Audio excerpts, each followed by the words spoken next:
There is there's two sides that I've seen people take that. The one side is like Coldcard messed up badly.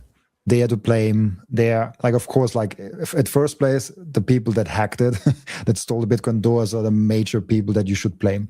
But like besides them, people that blame Coldcard for what they did and what they're doing and what they practiced and all of those things. But then there's also the people that I hear and empathize also with them that say, if you have followed the Bitcoiners advice of, like, for example, Ben Barron, like BTC session, when he presented the Coldcard, he was saying in the video, roll your dices. Like he didn't say, oh, you don't need to roll your dices, or like he didn't even cover it. Like he said, roll your dices. And so like, if you actually trusted Coldcard with your Bitcoin and it was your only device and you didn't even roll your dice, you trusted a material amount of your net worth with like that one device. And so it's like, how is that different from if you have it on exchange, if you trust a third party with your Bitcoin? Because what we have to know is Coldcard is not a seed generation device. It's first and foremost a seed signer. And so it did a good job in like signing the seed and signing the transaction. It did a shitty job in like making generating the seed. But I think they also recommended rolling your dice, and people that promoted it promoted rolling your dice. So it's of like, I've seen people like losing 17, 20, 30 Bitcoin. If you have like millions of dollars on a device that you didn't even follow the careful instructions of like roll your dice, don't trust the entropy of that device, and that's your only key, I think that's, I don't want to sound harsh, but like that's a little bit careless almost. Like it's like if you put so much money and trust one device that costs like, I don't know, a few $100 with like generational wealth, you should do better. I don't know how you think about that, but I'm just curious how you guys like think about the personal responsibility versus blaming just Coldcard for it. I think to take self-custody, you need to have a certain level of paranoia, and if you don't have that, then it won't work. Like one of the reasons why I had the MK4 as well, and one of the only reasons why I used the dice rolls is because one of my friends actually told me maybe a few weeks before that, maybe a few months before that, he said, don't trust Coldcard. And I didn't even think they're gonna fail. None of that. I'm not telling you that I had a crystal ball that I could predict the future. It just made me feel like, okay, I can't trust anybody. I can't. But not everybody thinks that way, right? And people, if I had told people, hey, I rolled dice to generate my seed phrase on the Coldcard, they'd probably be like, oh, this guy's crazy, right? He's definitely a tinfoil hat wearing kind of person, so I'm not going to interact with him anymore. So like at the time, it probably sounded crazy, right? But even in, like Jerry mentioned, in Ben's tutorial, he talked about dice rolls. He mentioned it. He said, this is what you should do. This is why you do it. You generate your own entropy. And I give him credit for that. Without him doing that, I probably would never have even thought of rolling dice. But you can't, I don't think you can really blame people. I get what you're saying, Robin. Like there is a level of responsibility, like you're taking care of your own money. You want to make sure that you're not relying on anybody, you're not trusting anybody. But who would have thought that, right? Like that was the main purpose of what they were supposed to do. Like they spent so much time making it seem like the Coldcard was secure that they forgot to actually make it secure. That's the scary part.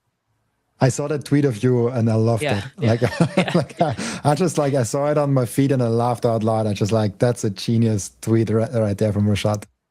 Like instead of making these stickers, they could have probably used that budget to hire somebody to look at the code. Right? I mean, shout out to Rajat. He opened my eyes up when it came to, dice rolls. The fact that he's sticking with his dice rolls and he's like, yo, I did it this way. I didn't trust, I didn't trust the device to give me, the entropy or the bytes, the bits, excuse me. I did it myself. I did 100, or I did, that would be equivalent to 256 bits, which would take the, I don't even know how many the years of the universe to figure out. So especially with the quantum threat. I saw something interesting. Really great points there, Lou. I saw something interesting recently.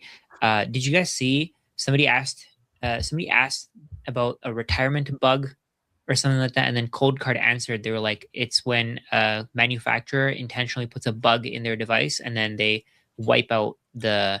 Did you guys see that by any chance? Yep. I thought that was tweet? pretty crazy. I thought that was wild because Wait, could you say that one more time? So I'll try to find the post, but essentially they said how if here I found it. Let me share it with you guys. Give me 1 second. This is actually pretty cool because I'm not cool, but like you get what I'm saying. Like this is really interesting because it just kind of changes the story a little bit. Let me know if you guys see it. Oh, there it is. Okay, so it says here, Coldcard makes retirement attacks impossible. Generate your own entropy and reproduce it provably. And then they talked about dice rolls. And then somebody said, "What's a retirement attack?" And then Coldcard's answer was, I mean, maybe this means nothing, right? But it says it's when project makers could have a bug in the entropy generation for later retrieval.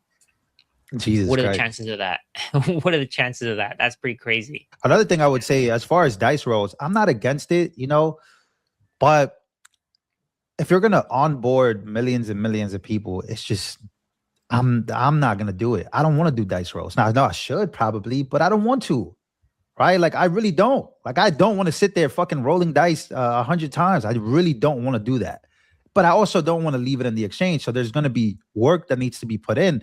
Yeah. But it just sucks. I'm gonna be very honest with you. It really does suck that I would have to do that.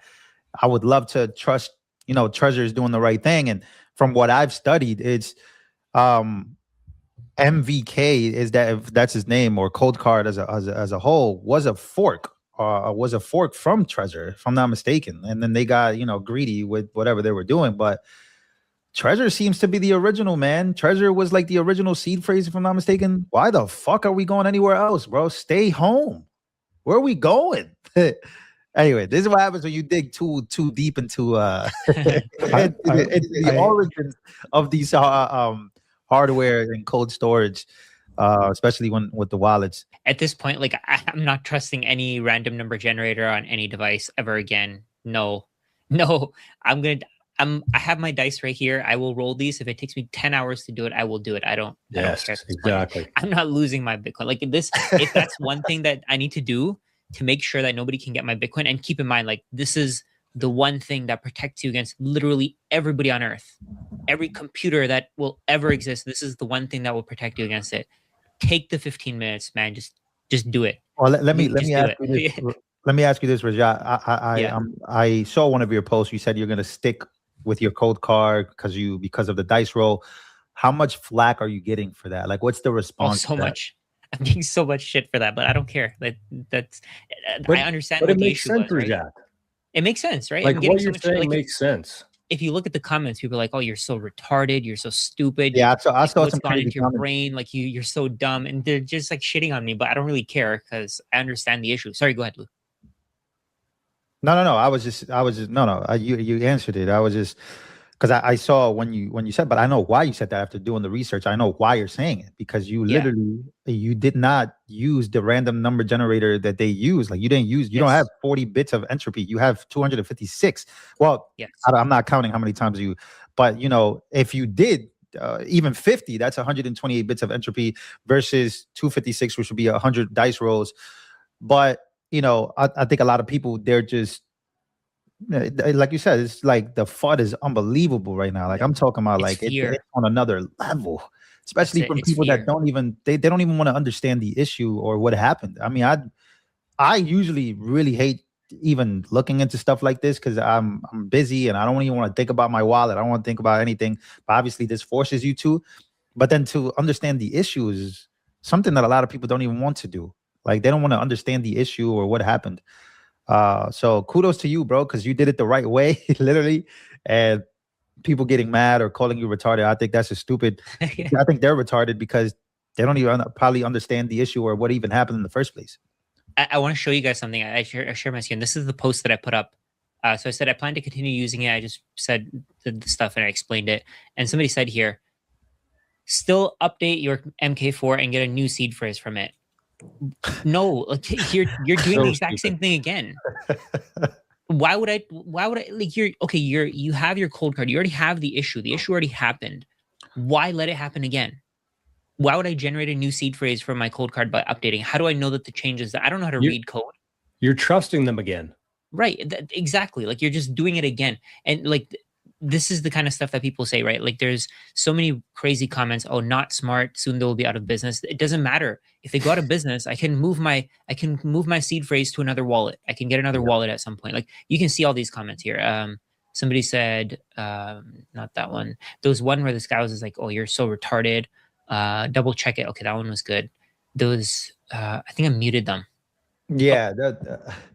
Like there's so many of them. Like they just keep, oh, even this, like, how can you support this manufacturer? I already spent the money.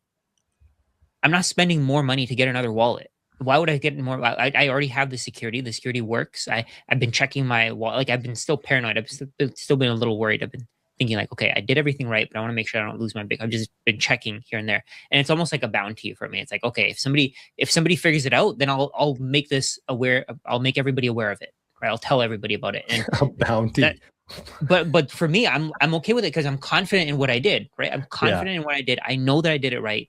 And I'm gonna if somebody can get to my Bitcoin, that just means that I need to secure my stuff even more, right? To me, that's how I think Rajat is running a bug bounty program for us. right? And I'm not even getting like paid for it or anything like that. But like that's the thing, right? But this is a problem. Like people don't understand. They're acting out of emotion. And they're making even more mistakes. I don't know if you guys saw, but somebody had a Coldcard MK4 with a passphrase, a really strong passphrase, and they sent their Bitcoin to a fake Wasabi wallet. They had 6 Bitcoin. Oh my God. You're kidding. Because they did it out of panic, right? They did it because they were fearful. And that's how they lost 6 Bitcoin. Otherwise, they wouldn't have lost 6 Bitcoin. 6 Bitcoin, bro. That is insane. Like insane. Oh my God. I was just thinking like, because like I told you guys, I'm just going to admit it because I don't have that anymore. But bro, I had all my Bitcoin in one single sig treasure. And, I had it there for literally like almost 6 months now. And I had no problems or whatever. But when I refreshed it after everything was happening, I was like, what if it's not there? And to me, that was people's like, that's what happened to people. Like that, to me, that shit is a nightmare, man. That is heartbreaking. Like, I can't even imagine. There was a guy who I watch on YouTube, Oscar Velez, I think that's his name. Oliver Velez. Oliver Velez. Okay, OV. Yeah. I saw him. He was talking on my spaces. I've seen him on YouTube before. And that, I don't know. That's just like, that's mind fucking. It just messes you up like mentally, like just to know that you can like, like self-custody, man. Like that's the whole goal. Like you don't touch it, you don't even worry about it, you hide everything, and then boom, boom. But there's a lot to know, man. There's a lot to know. And that's the whole thing here, right? It's like the more sovereign you want to be with it and the more secure you want to be with it, the more time you have to put into it. It's a direct correlation. You can't just do something, set it up, and then not think about it for 5 years and expect that everything's going to be good. It's not. You might get lucky, right? You might get lucky. But there's some that have been, like, there's some people that were coming out with their testimonies. They've been using a certain device. I forgot what it was I saw, but he was like using it for like 10 years and everything. I haven't been betrayed. There's stuff like that too. But I think you're right. I think the upkeep is a real thing. Like you have to, I don't know, man. I don't know what to say. Multi-sig is the number one thing, that I've seen. Multi-sig is the goal. That's is that the goal? Is that where you guys are firm at right now? I'm not really there. I'm not really there. I'm not excited. Well, don't do it yet, Lou. That's the whole thing. Like if you're not there yet, like I'm just not excited for it. You know what I mean? Like there's a lot of people that they're running to it, but I don't know. But that's the thing, right? The things that you should be doing, they're not going to be exciting. They're going to be very boring. Like going to the gym, for example. You're going to keep doing the same thing over and over again. You're going to have to keep going. Like eventually you're going to be like, oh, why do I keep doing this? But you know that it's good for your body, right? Even like investing in Bitcoin, it's very boring. If you just dollar cost average, it's so boring. But it's right for you, right? And like another way that I like to think of this is I people love think that DCA, and I don't know. That I kind love of that it. more. Yeah. That's the thing, right? Because you keep seeing like with Bitcoin, it adds some excitement because you see your portfolio growing. But like another way that I think of it is when I used to work at Walmart, we'd have to do like continuing education courses, modules, like every few months. If I had to do that for Walmart and I was making $10.90 per hour, how do you expect that you're not going to have to do that when you're using this device to protect your generational wealth? Like you're planning to keep this with you and it's going to be worth millions of dollars in a few years. How do you expect that in 30 years you're not going to have to learn? You'll have to continue to learn like forever. There's no stopping. You keep learning forever.